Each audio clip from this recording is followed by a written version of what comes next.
I was standing in a glass boardroom, watching my life's work being handed to someone else while my husband avoided my eyes, and my business partner signed my name without my consent. That's the moment I realized betrayal doesn't knock. It smiles at you across the table. My name is Emily Carter, and for most of my adult life, I believed loyalty was something you earned through hard work and honesty. I'm telling this story from my car, parked outside an empty office building at midnight. The engine is off. The city hums softly around me. Neon lights flicker against the windshield like a heartbeat that won't calm down.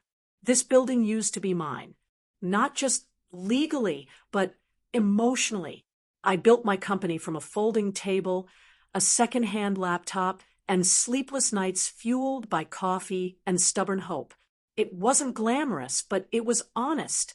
And I thought the people beside me were honest too. I was wrong. The company was called Carter and Vale Consulting. Carter was me. Vale was Nathan Vale, my business partner of 6 years. Nathan was charming in a quiet way. He listened more than he talked. Investors loved him. Clients trusted him. And I trusted him with something even more dangerous than money: control. At home, my husband Ryan would joke, "You trust Nathan more than me." I laughed every time. But jokes age badly when the truth catches up. The first crack was small, easy to dismiss. A meeting I wasn't invited to. An email chain I was CC'd on too late. A client who called Nathan the real decision maker. I told myself I was being paranoid. That success came with growing pains. But paranoia doesn't make your name disappear from documents. Late one night, the office was empty except for the low buzz of fluorescent lights. I walked past Nathan's desk and noticed a file left open on his screen. My name wasn't on it. Instead, I saw Ryan's, my husband, listed as an advisor. My stomach tightened, slow and heavy. At home, Ryan avoided eye contact that night. His breathing changed when I walked into the room. Silence sat between us like a third presence. That's when I knew something was being built behind my back. And I wasn't invited. The board meeting was supposed to be routine. Quarterly numbers, expansion plans. Nothing dramatic. The room smelled like polished wood and expensive coffee. Everyone looked relaxed. Except me. Nathan stood at the head of the table, confident. Ryan sat beside him, not beside me. Nathan cleared his throat. "Before we begin," he said, "there's a restructuring we need to finalize." A folder slid across the table toward me. Inside were documents I had never seen, ownership changes, voting rights, a clause that quietly removed me as CEO. I laughed. A short, sharp sound. "This is a joke," I said. "I didn't approve of any of this." Nathan didn't flinch.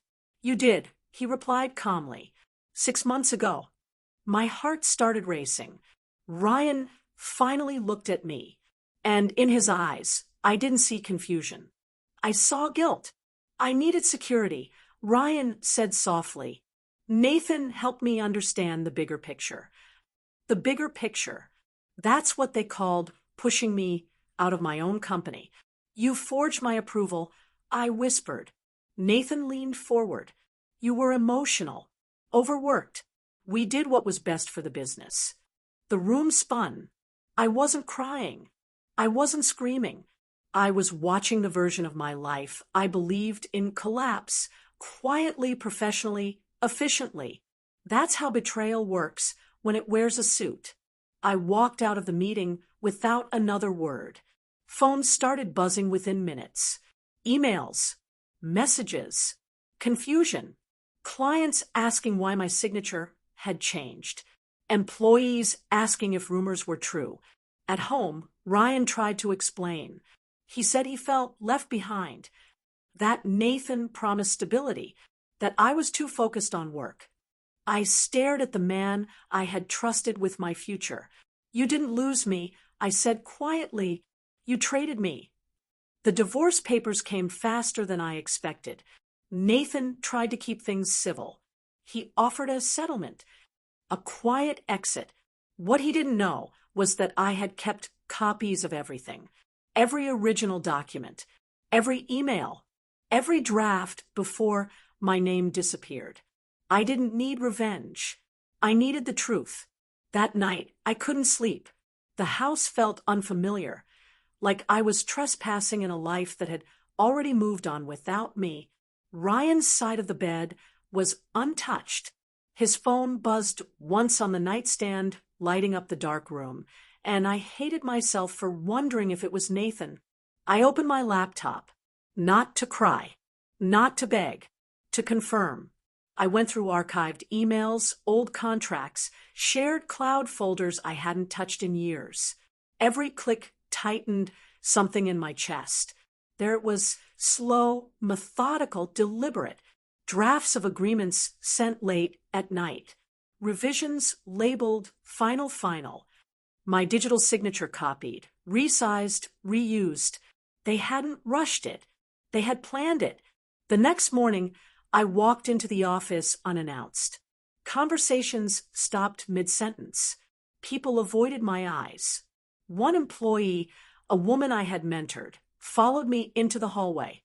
"I didn't know how to tell you," she whispered.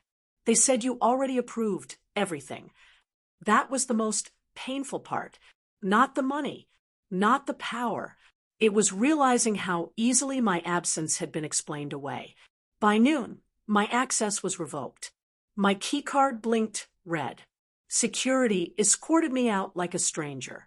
Standing on the sidewalk, clutching a box of desk items, old notebooks, a coffee mug with the company logo, I finally felt it.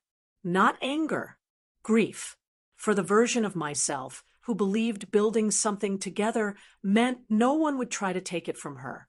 That was the moment I stopped reacting and started preparing. And the truth is louder than betrayal when it's documented. I had a choice: walk away quietly with a check, or expose everything and burn every bridge. The legal battle was brutal. Long nights, cold courtrooms, faces that wouldn't meet mine. But facts don't panic. The judge read the documents slowly, carefully. Forgery, conflict of interest, breach of fiduciary duty. Nathan's confidence cracked. Ryan wouldn't look at me. When the ruling came, it was simple. The company was returned to me. Nathan was removed. Ryan was irrelevant. Standing outside the courthouse, I didn't feel victorious. I felt free. Carter Consulting exists again.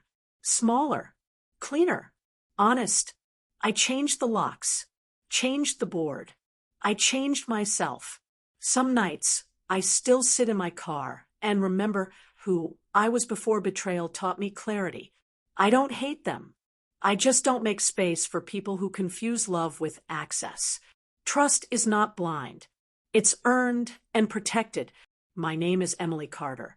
And I finally learned that loyalty isn't proven by words. It's proven by what people do when they think you're not watching. Some endings are painful, but necessary. Tell me what you would have done. And that's how everything unfolded. If you've made it this far, I'd love to hear your thoughts. Drop a comment below. We truly read every single one of them. Don't forget to like, share, and subscribe to the Reddit Diaries to support the channel and help us reach our goal of 1,000 subscribers.